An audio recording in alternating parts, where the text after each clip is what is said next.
어려서부터 성경을 알았나니 성경은 능히 너로 하여금 그리스도 예수 안에 있는 믿음으로 말미암아 구원에 이르는 지혜가 있게 하느니라. 모든 성경은 하나님의 감동으로 된 것으로 교훈과 책망과 바르게 함과 의로 교육하기에 유익하니 이는 하나님의 사람으로 온전하게 하며 모든 선한 일을 행할 능력을 갖추게 하려 함이라. 네, 지난 12월 3일 토요일에요. 우리 교회가 속한 이 한남노회에서 주일학교 연합회라고 하는 이제 또 기관이 있는데 거기서 이제 성경고사, 성경 암송대회, 찬양 워십대회가 있었습니다. 한남노회만 하는 게 아니고요. 여기서 이제 입상한 아이들이 총회 대회, 1월에 있는 총회 대회도 나가게 되는데요. 한남노회 안에 이제 주일학교 연합회라는 기관, 주로 이제 장로님, 안수집사님, 집사님, 여집사님들 이렇게 평신도가 임원으로 좀 섬기는 그런 기관인데, 이 주일학교는 유치부, 유초등부, 중고등부, 사실 청년부까지도 주일학교라고 하는 게 맞는데, 주로 이제 청년부는 이제 성인이다 보니까 좀 다 따로 하고, 중고등부도 사실 면려부라고 하는 이제 부서가 있어서 이렇게 담당을 하기도 합니다. 유치부, 유초등부를 우리가 흔히 아는 주일학교라고 하고요. 노회 안에는 이제 교육부와 같이 이제 여러 사역이나 행사를 진행을 합니다. 근데 이제 제가 지금 노회 교육부에 서기로 있다 보니까 주일학교 연합회 행사에 대해서도 이제 공문을 받고 내용을 다 알고 이렇게 연합회 회장님, 집사님, 회장 집사님하고 이렇게 연락을 하는데 어느 날 전화가 오셨어요. 그래가지고 성경고사 찬양대회가 있는데 개회 예배를 처음에 드리는데 개회 예배 설교를 좀 해주세요. 그러시는 거예요. 그래서 아직 어리고 노예 온 지 얼마 안 됐는데 어떻게 고민할까 하다가 그래도 제가 이제 이 교육부 임원으로 그래도 있는데 못한다고 할 수도 없고 그래서 지난 12월 3일이죠. 토요일이었는데 가서 이제 설교를 했습니다. 교사, 교육자, 부모님도 오셨고요. 아이들이다 보니까. 근데 아이들이 대다수여서요. 짧게, 아이들한테 짧게 전했는데 그때 전한 본문과 제목이 오늘 설교 본문과 말씀이에요. 오늘 똑같은 디모데후서 3장 아이들한테는 이제 16절만 읽었고요. 이제 오늘은 15, 16, 17 그리고 제목도 똑같이 이렇게 했는데요. 그날이 다들 아시나요? 월드컵 우리나라 3차전이었던 포르투갈과의 경기가 그날 밤 12시에 있었던 날이에요. 저도 물론 축구를 봤고요. 보고 잤어요. 보고 바로 자서 아침 10시에 예배라 일찍 가서 준비를 하고 예배 드리면서 강단에 올라서 설교를 이제 시작했습니다. 아이들이니까 집중을 시켜야 되니까 이제 축구 이야기부터 먼저 했어요. 밤에 축구 봤냐? 이겼지. 너무 좋지 않냐? 그랬더니만 아이들이 막 다 봤대요. 막 하고 저 봤어요. 막 우리 아이 이겼어요. 그러는 거예요. 그런데 오른쪽에 한 아이가 저 축구 안 봤는데요. 안 봤는데요, 저는. 그래서 왜 월드컵인데 왜 안 봤어요? 그러니까 저 축구 안 좋아하는데요. 그리고 오늘 성경 고사라서 안 봤어요. 잤어요, 일찍. 그러니까 할 말이 없죠. 맞는 말이니까, 그렇죠? 그래가지고 그래 잘했어 하고서는 설교를 이어갔습니다. 성경이 어떤 책인지, 성경의 주인공 누군지, 설교 내용, 오늘 설교 내용이기도 한데요. 사실 우리가 다 잘 알고 있죠. 성경의 주인공 예수님. 그렇게 예수님을 높이는 또 노래가 있는데 그게 찬양이다. 그러면서 찬양을 우리가 불러야 한다라고 하면서 이런 식으로 설교를 이어가면서 그런데 이제 또 아이들이니까 집중력이 떨어지고 또 막 어수선해지니까 이제 찬양 이야기를 하면서 가요 이야기를 좀 가요를 들어라 그게 아니라 너네 가요 많이 듣잖아. 많이 듣는 만큼 찬양도 들어야지. 가요도 많이 알고 가수 많이 알지. 그렇지 그랬는데 아까 그 축구 안 봤다는 그 아이가 저 가요 안 듣는데요. 아이들 중에는 그런 아이들이 꼭 있어요. 그래서 방금 말씀드렸죠. 제가 성경의 주인공은 누구다? 바로 예수님. 단연 예수님이라고 할 수가 있죠.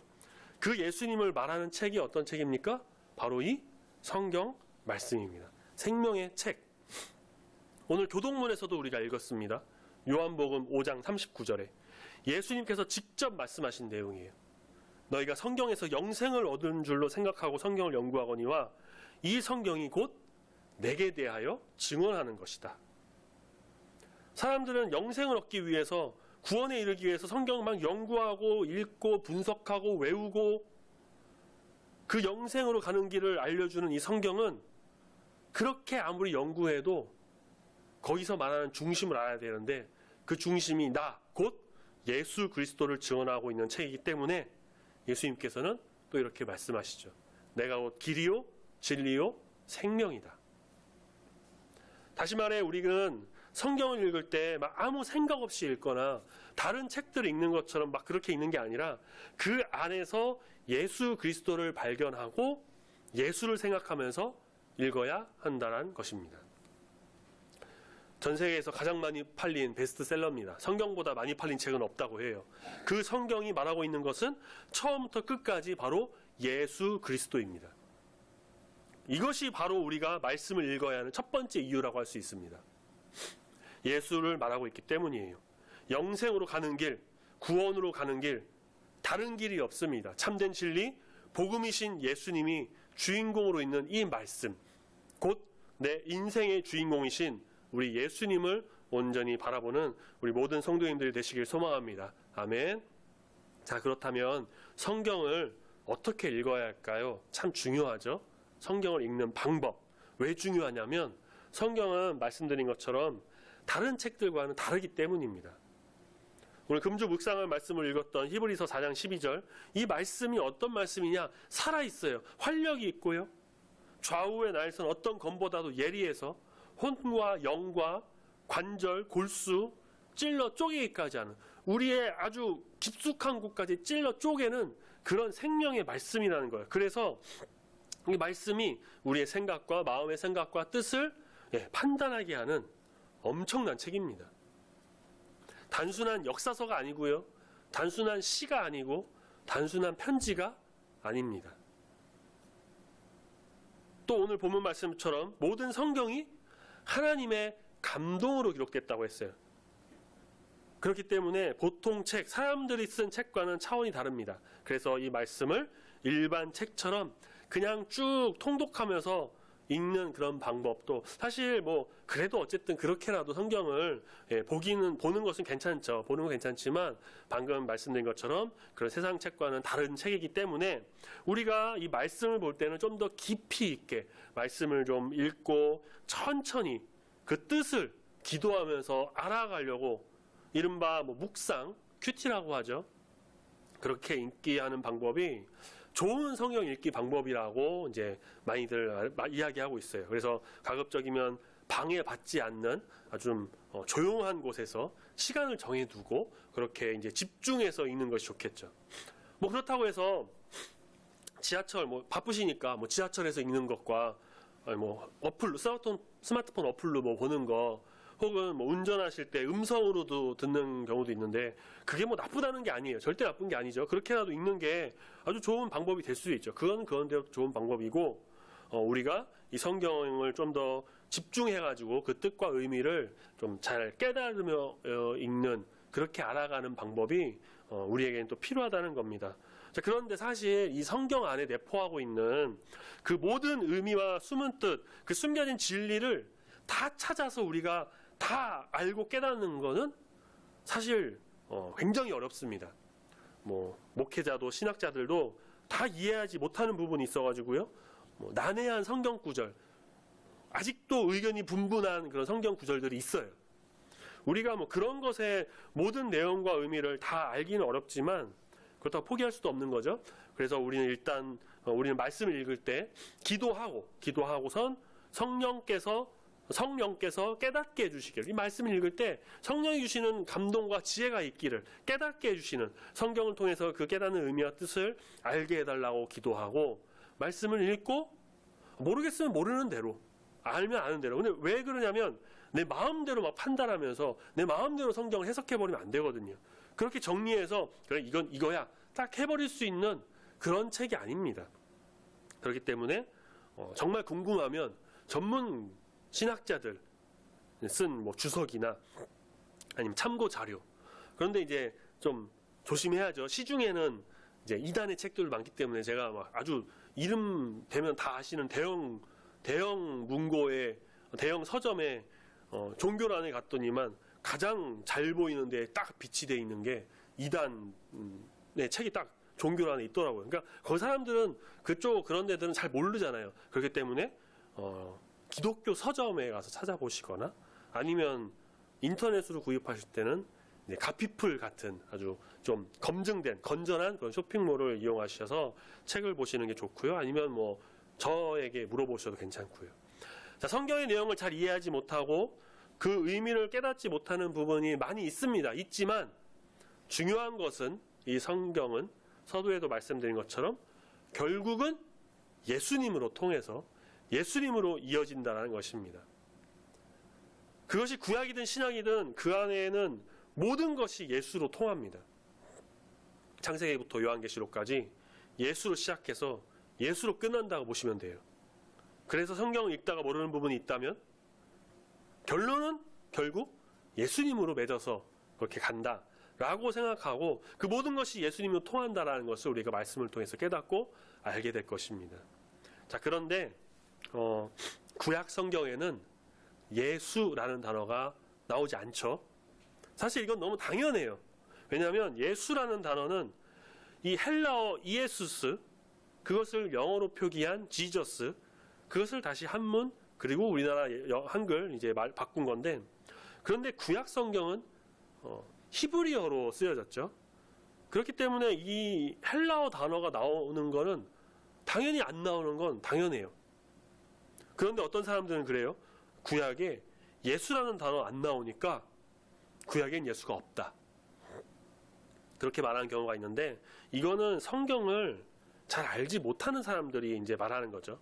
자, 구원자라는 뜻의 이 예수라는 말은 히브리어 예호슈아, 여호와는 구원이시다, 이 단어와 같다고 볼 수 있어요. 예호슈아의 단축형은 예슈아인데, 히브리어 예슈아가 헬라어 예수라는 이제 말로 됐다라고 같다라고 볼 수 있고요. 다시 말해 구약 성경에서 사용된 언어만 다를 뿐이지 예수라는 말이 사실 나오지 않는 것도 아닙니다.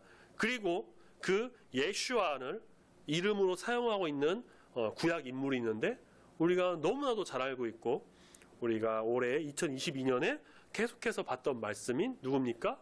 여호수아. 여호수아가 본래 호세아, 예수아라는 이름을 있는데 이 여호수아가 예슈아, 또 예호슈아, 그게 이제 예수라는 뜻과 같은 거예요. 자, 구약에 예수님께서 등장하지 않는다고 하더라도 구약의 모든 내용은 사실상 예수님을 향하고 있다라고 할 수 있습니다. 이제 앞으로 오실 예수님을 미리 보여주고 있다는 거예요. 그런 말씀을 몇 개 한번 보면요. 먼저 이사야 53장에서 고난받는 종의 모습을 묘사하고 있는데 우리가 고난주간에 좀 자주 보는 말씀이죠. 그리고 우리가 지난 한 주일 저녁 예배 시간에 이제 사도행전 말씀을 볼 때 빌립 집사가 에디오피아 여왕 국고 맡은 네시를 만나는 그 상황에서 네시가 읽고 있었던 말씀이라고도 봤었는데 이사야 53장 5절, 그가 찔림은 우리의 허물 때문이요 그가 상함은 우리의 죄악 때문이라. 그가 징계를 받음으로 우리는 평안을 누리고 그가 채찍을 맞음으로 우리가 나음을 받았도다. 예수님께서 우리를 위해 고난 받으실 것을 미리 예견한 말씀이라고 할 수 있습니다. 또 시편에서도 정말 많이 예수님을 보여주고 있는 그런 말씀들이 있는데 그 중에 하나를 보자면 시편 22편 1절에서 예수님께서 십자가상에서 말씀하셨던 그 말씀, 엘리 엘리 라마 사박다니, 내 하나님이여 내 하나님이여 어찌 나를 버리셨나이까. 그게 시편 22편 1절에 나오고요.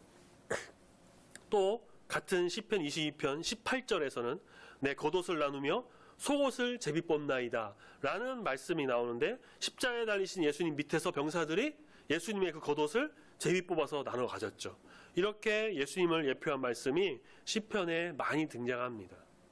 또 마지막 하나만 더 보자면요. 예수님의 탄생을 예언한 미가 5장 2절. 우리가 크리스마스 때가 되면 자주 보는 말씀 중 하나인데 베들레헴 에브라다야 너는 유다 족속 중에 작을지라도 이스라엘을 다스릴 자가 내게로 나올 것이라 그의 근본은 상고의 영원에 있느니라. 아멘. 자, 신약은 그렇게 구약에서 예표한 예수님께서 이 땅에 오신 이야기를 다루고 있습니다. 복음서에서는 우리가 당연히 예수님이 다 등장을 하죠. 예수님 탄생부터 시작해서 예수님의 생애와 사역, 예수님 죽음, 부활, 승천까지. 특별히 12월을 지내고 있는 우리는 이 크리스마스라고 하는 날을 좀 기억하면서 우리를 위해 이 땅에 오신 예수님을 더 바라보고 말씀을 묵상하고 기도함으로 우리 주님 오심을 기리고 또한 2022년을 잘 마무리해서 주 안에서 나가는 성도가 되어야 할 것입니다. 그 예수님을 만난 사람들의 이야기가 이제 신약 성경에서 쭉 다뤄지고 있어요. 사도행전 이후로. 베드로, 사도 바울, 사도 요한, 또 예수님 동생인 야고보 등등 예수님과 그렇게 동고동락했던 그 사람들이 이제 앞으로 예수님께서 올라가셨던 그 모습 그대로 다시 오실 것을 기대하면서 증인으로서 말씀을 증거하고 있는 것이 바로 신약 성경이라고 할 수가 있죠. 자, 이처럼 성경은 예수로 시작해서 예수로 끝나는 예수님으로 모든 것이 통하는 예수님이 주인공이신 그 예수님을 주인공으로 하는 살아있는 말씀이다라는 것입니다. 예수로 살고 예수로 죽고 예수로 온전하여지는 우리는 이 성경 말씀을 통해서 우리 주님 예수님의 인도하심을 기대하고 소망하며 말씀으로 온전히 살아가는 참된 그리스도인이 다 되어야 할 줄 믿습니다. 아멘. 오늘 본문 말씀에 보면요, 우리가 너무 잘 아는 말씀이죠. 사도 바울의 그 자신의 영적인 아들이라고 할 수 있는, 사도 바울은 결혼 안 해서 자녀가 없었지만 자신의 영적인 아들이라고 할 수 있는 디모데에게 쓴 두 번째 편지, 디모데 후서. 사도 바울이 쓴 모든 서신서 중에 맨 마지막에 쓴 걸로 알려지는 이 디모데 후서. 거기서 이제 디모데가 목회를 하고 있는데, 디모데 목사였죠. 목회를 하고 있는데 도움이 되기를 바라는 마음으로 그렇게 그를 정말 사랑하는 마음으로 쓴 편지인데요. 3장 같은 경우는 이제 3장 1절 위에 보면은 아마 성경 있으신 분들은 대부분 그럴 텐데 이렇게 소제목으로 뭐 마지막 가르침 뭐 그렇게 되어 있을 수도 있습니다. 제 성경은 그렇게 되어 있는데요. 정말 마지막으로 이제 어떠한 여러 가지 가르침을 일러주고 있는 그런 말씀입니다. 말세의 사람들의 모습에 주의하고 교회 안에도 이런저런 사람들이 있으니까 잘 판단하고 특히 대적하는 사람들도 있으니까 그런 사람 조심해라. 그래서 예를 들어서 8절에 보니까 얀네와 얀브레라는 이제 사람들이 모세를 대적했던 거, 그런 거를 예로 들어 설명하면서 디모데에게 여러 가지를 알려주고 있죠. 자, 그런데 그런 것을 어디서 배우고 어디서 익히고 어디서 깨달을 수가 있느냐? 그것은 14절, 먼저 14절에 너는 배우고 확신한 일에 거하라. 너는 네가 누구에게서 배운 것을 알고 있다. 어머니일 가능성이 많죠. 어머니가 유대인이었기 때문에.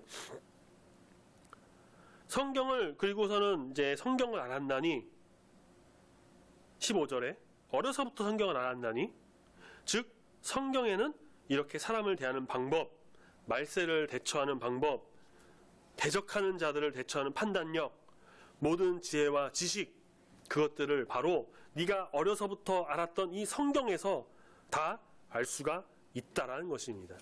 16절, 성경은 하나님의 감동으로 된 것으로 교훈과 책망과 바르게 함과 의로 교육하기에 유익한 책임으로 온전한 하나님의 사람으로 너를 만들 수 있고 모든 선한 일을 행한 능력을 갖추게 할 수 있다라고 이야기합니다.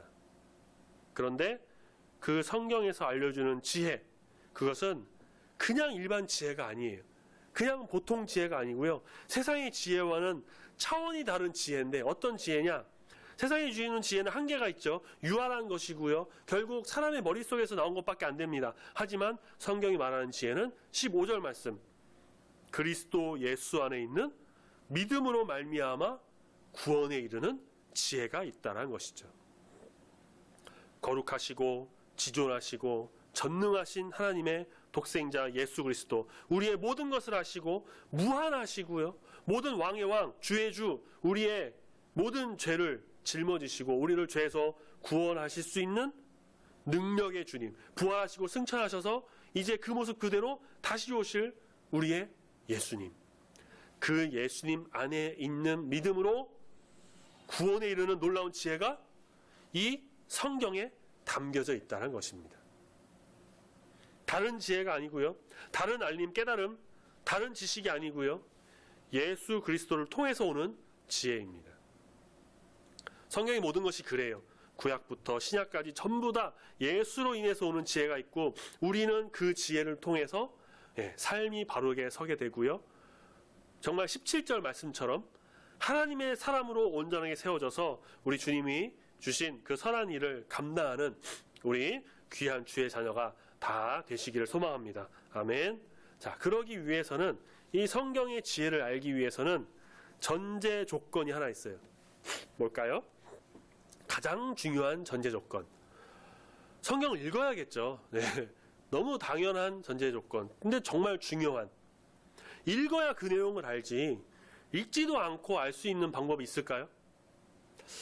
제가 고등학교 때 공부는 못하는데 또 이제 성적은 나와야 되고 공부는 근데 하기 싫고 내일은 시험이고 지금 와서 좀 후회하는 건 그때 조금만 열심히 했으면 좀만 더 내가 했으면 그렇게 대학 같은 데나 진로가 막 돌고 돌아서 그러지 않고 좀 평탄하게 하지 않았을까 그런 생각을 해보는데 어쨌든 공부는 해야 되는데 별로 하고 싶진 않고 그런데 또 어디서 주워들은 게 있어가지고요. 미신이죠. 교과서나 참고서를 잘 때 베개 밑에 두고 자면은 그 내용이 머리에 들어온다라는 거예요. 사실 말도 안 되죠. 말도 안 되는 건데 어디서 그런 걸 주워들어가지고 미신으로 주워들어서 시험 전날에는 거의 항상 책을 베개 밑에 자고 잤던 기억이 있어요. 그리고 또 그런 이야기도 들은 거예요. 책상에서 이제 엎드려 잘 때도 이거 비슷한 건데요. 책을 베고 자면요, 그게 머릿속에 들어온다라는 또 말도 안 되는 그런 거 어디서 주워 들어가지고, 그런데 그걸 또 믿고 학교에서 쉬는 시간에 잠깐 잘 때 다른 친구들 체육복이나 쿠션 그런 거 베고 자는데 저는 항상 책을 베고 잤어요. 그렇게라도 좀 머리에 들어오나. 그 머리에 들어올까요? 또 어떤 사람들은 그러죠. 공부하고 시험 본 거 그 종이 먹으면은 또 그게 소화돼서 내가 기억한다고. 말도 안 되는 거죠. 공부하지 않고 그렇게 해서 책을 내용을 다 알면 어떻게 돼요? 다 천재가 되겠죠. 다 알고. 그런다고 해서 그런 내용들이 머리에 들어오지 않습니다. 성경도 마찬가지예요. 성경 알고 성경 뜻대로 살아야 되고, 성경에 나오는 그 이야기, 특별히 우리 주인공이신 예수님, 모든 성경에서 말하고 있는 그 예수님, 그 지혜와 놀라운 비밀을 알기 위해서는 먼저 어떻게 해야 되냐? 가장 중요하고 기본이 되는, 그리고 당연한 전제 조건인 이 성경을 읽어야 한다는 것입니다. 이제 얼마 안 남았는데 12월 21일에 안중근 의사의 이토 히로부미 죽인 내용을 다룬 영화, 뮤지컬 영화인데요. 영웅이라는 영화가 개봉을 한다고 해요. 이런 영화는 한 번쯤 꼭 봐야 될 것 같은데, 그 안중근 의사께서 이런 말씀을 하셨다고 하죠. 1일 불독서 구중생형극. 안중근 의사는 인문학적 소양을 굉장히 많이 쌓은 지식인으로도 독서인으로도 알려진 걸 유명한데요. 이 말은 사실 우리가 잘 아는 그 말입니다. 하루라도 책을 읽지 않으면 입안에 가시가 돋는다.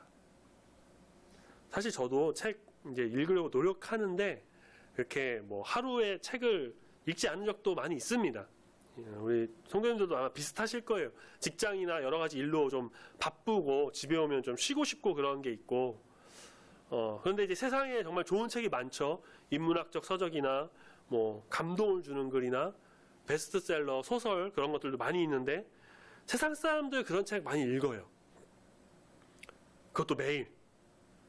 그런데 우리가 이 생명력이 있고 살아 숨쉬고 활력이 있고, 그래서 어떤 책들보다 뛰어나서 우리의 혼과 영과 골수 관절을 찔러 쪼개기까지 하는, 그래서 지혜를 주고 하나님의 사람으로 바로 서게 한다고 하는 이 성경 말씀을 우리가 매일 읽지 않는다면 어떨까요?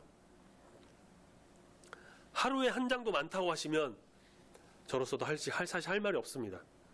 중고등 아이들, 제가 중고등 사역할 때는 이런 얘기 많이 했어요. 하루에 한 장. 그래, 좋아. 하루에 한 절이라도 읽어라. 태초에 하나님이 천지를 창조하시니라. 한 절이라도 읽어라. 하루에 한 절. 그런데 정말 한 절 읽는 친구가 있더라고요. 그렇다고. 근데 그래서 제가 뭐라고 해요? 제가 읽으라고 말했으니까 뭐라 할 말 없죠. 그래서 그래 잘했다. 그래 잘했어. 그러면 자 이제 한 절 읽었으니까 다음부터는 2절 읽어보자. 다음부터는 3절, 5절. 이제 좀 익숙해졌지? 한 장 읽어보자. 그렇게 늘리는 거죠. 근데 우리 성도님들은 우리들은 중고등부는 아니잖아요. 그렇기 때문에 하루에 한 장, 3장 그렇게는 읽을 수 있잖아요.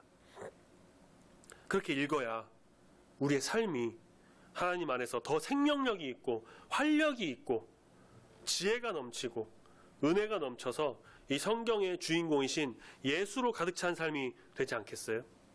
그래서 우리가 예수를 알고 예수로 무장하고 그 안에 담긴 예수 그리스도를 믿음으로 정말 그래서 구원에 이르게 하는 그 지혜가 우리 가운데 넘쳐나서 이 말씀을 먼저 꼭 읽어야 한다는 것을 명심하시고 말씀을 매일 읽음으로 그 안에 담겨진 우리 하나님의 뜻을 온전히 잘 알아서 주님께 바로서는 귀한 우리 성도님들이 되시기를 소망합니다. 아멘. 오늘은 말씀드렸던 것처럼 성서주일이에요. 성서주일. 성경 연구와 보급을 위해 정한 주일이라고 하는데 매년 12월 둘째 주일로 지킵니다. 1804년에 이제 영국 성서공회, 성경 이제 연구한 성서공회가 조직되면서 그때 시작된 것으로 알려지고 있고요. 우리나라도 1954년에 이제 세계 교회와 함께 성서주일로 함께 지키고 있습니다. 이 성서주일은 특별히 대강절이라고 하는 기간에 있는데, 그럼 이 대강절이 뭐냐면은 대강절은 대림절이라고도 하는데요. 성탄절 이전 4주간의 기간으로 예수님의 오심을 기다리는 절기입니다. 그런데 제가 사실 대강절이 지난주 계속 이어졌었는데 광고를 따로 드리지 않았던 이유는 우리 합동교단에서는 이 대강절을 따로 지키지 않습니다. 교회력으로 포함시키지도 않고요. 우리가 보는 이 합동교단에서 이제 제작한 캘린더 이제 다음 주 이제 나눠드릴 건데 달력에도 보시면은 안 써 있어요. 대강절은요. 그 이유는 대강절이 부활절 전 40일간의 절제 기간이라고 하는 그 사순절을 본떠서 시작한 절기로 이제 보는데, 사순절이 로마 가톨릭에서 정한 절기로 그것을 지키는 것은 이제 종교개혁 이전으로 돌아가는 그런 것과 같다라고 해서 사순절 지키지 않는 것처럼 대강절도 이제 같은 이유로 로마 가톨릭의 전유물로 봐서 개혁교회와는 맞지 않다라고 해서 지키지 않는 절기인데, 하지만 우리가 절기는 지키지 않는다 하더라도 그런 생각은 좀 가지고 있는 게 필요한 것 같아요. 예수님의 오심을 기다리고 준비하는 것. 이것은 우리가 조금 더 넓게 보자면 다시 오실 예수님을 좀 바라보면서 소망하고 준비하는 것과 같은 마음이기 때문에 우리가 이 시기를 절기 딱 해서 정해진 그런 것은 아니지만 우리가 12월이 되면은 특별히 좀 더 예수님을 생각하고 예수님 묵상하고 그런 시간으로 지내야 좀 좋지 않나 싶습니다. 자, 어쨌든 이 성서주일은 우리 교단에서도 좀 지키고 있는 그런 주일인데, 이렇게 성서주일을 좀 지킴으로 인해서 우리가 말씀을 더 보고 말씀을 알고 깨닫는 것, 그래서 말씀이 육신이 되어 우리 가운데 오신 이 예수님을 바라보면서 감사함으로 지내고, 그러면서 우리는 성경을 더 알고 그 안에 담겨진 지혜, 능력을 받고 그 말씀을 또 많은 이들에게 전하는, 생명이 전달되는, 복음이 전해져, 그래서 온누리에 주님의 뜻이 퍼지기를 바라는 그런 마음으로 이 시기를 우리가 보내야 한다는 것입니다. 자, 12월이 되면 사람들이 많이 좀 들뜨고 분주해지죠. 연말이니까 또 한 해를 마무리하고 또 정리하고 다가오는 새해를 준비하고, 특별히 이 성탄절 크리스마스라고 하는 그런 날이 있어서 더욱 그런 것 같습니다. 교회 다니는 사람뿐만 아니라 많은 사람들이 크리스마스를 좋아하는데, 추수감사절이 지난 11월 마지막 주부터 벌써 그때부터 크리스마스 트리 반짝이 여러 곳에 이렇게 설치되곤 했죠. 믿지 않는 사람들도 고요한 밤 거룩한 밤 아기 잘도 잔다 그런 걸 부르면서 찬양을 틀고 막 캐롤을 틀고 크리스마스를 준비하는데요. 물론 그들은 예수님 탄생을 정말 축하하고 뭐 예수님을 바라보는 그게 아니라 자기들끼리 좋아하고 그 크리스마스를 즐기면서 가족 연인들과 시간을 보내고 뭐 송년회를 하고 그렇게 세상적인 축제를 하려고 하죠. 또 기업들은 이 크리스마스를 맞아서 특별 뭐 세일도 하고 행사도 하고요. 자, 그렇지만 크리스마스의 주인공은 당연히 예수님이십니다. 그리고 그 예수님은 우리가 보고 있는 이 말씀의 주인공이십니다. 다른 어떤 것도 아니고요. 다른 어떤 이도 아닌 오직 우리 예수님을 바라보며 예수로 무장하여서 예수로 가득 찬 삶을 살아가는 우리 모든 성도님 되시길 소망합니다. 특별히 12월을 보내고 있잖아요. 우리를 위해 이 땅에 오신 예수님, 우리를 살리기 위해, 우리를 구원하시기 위해 이 땅에 오신 예수님을 우리가 온전히 바라보면서 크리스마스를 앞두고 우리가 먼저 이렇게 성서주일로 좀 보내면서 오직 말씀으로 바로 서는, 그래서 하나님의 온전한 사람으로 세워지는 우리 모든 성도님 되시길 소망합니다. 성경의 주인공, 우리의 또 인생의 주인공, 우리 삶의 모든 것 되시는 예수님을 바라봄으로 인해서 굳건히 주님 앞에 서는 주의 자녀, 그러기 위해서는 먼저 성경을 읽어야겠죠. 올해 성경 좀 이래저래 해서 잘 못 보셨다라고 한다면 지금부터라도 조금씩 읽어보시고 또 내년 새해가 됐을 때에는 성경 1독, 2독, 3독까지도 우리가 그렇게 읽어서 말씀으로 채워져서 예수로 충만해지는, 성령으로 충만해지는 우리 모든 중부교회 성도님들이 다 되시길 소망합니다. 아멘. 기도하겠습니다. 하나님 아버지 감사합니다. 2022년 마지막 달을 보내는 중에도 변함없이 우리 주님을 생각하며 바라보며 믿음으로 굳게 서는 주의 자녀가 다 되기를 소망합니다. 특별히 말씀으로 온전히 무장하는 주의 자녀 되길 소망합니다. 주님, 세상의 그 어떤 책보다도, 인간이 쓴 최고의 책보다도 더 위대하고 놀라운 이 하나님의 말씀, 살아있어 활력이 있고 좌우에 날선 어떤 검보다도 예리하여 우리를 교훈하고 가르치며 삶을 주관하며 특별히 예수 그리스도 안에 있는 믿음으로 구원에 이르게 하는 지혜를 주는 이 말씀으로 온전히 살아가는 주의 자녀가 다 되기를 소망합니다.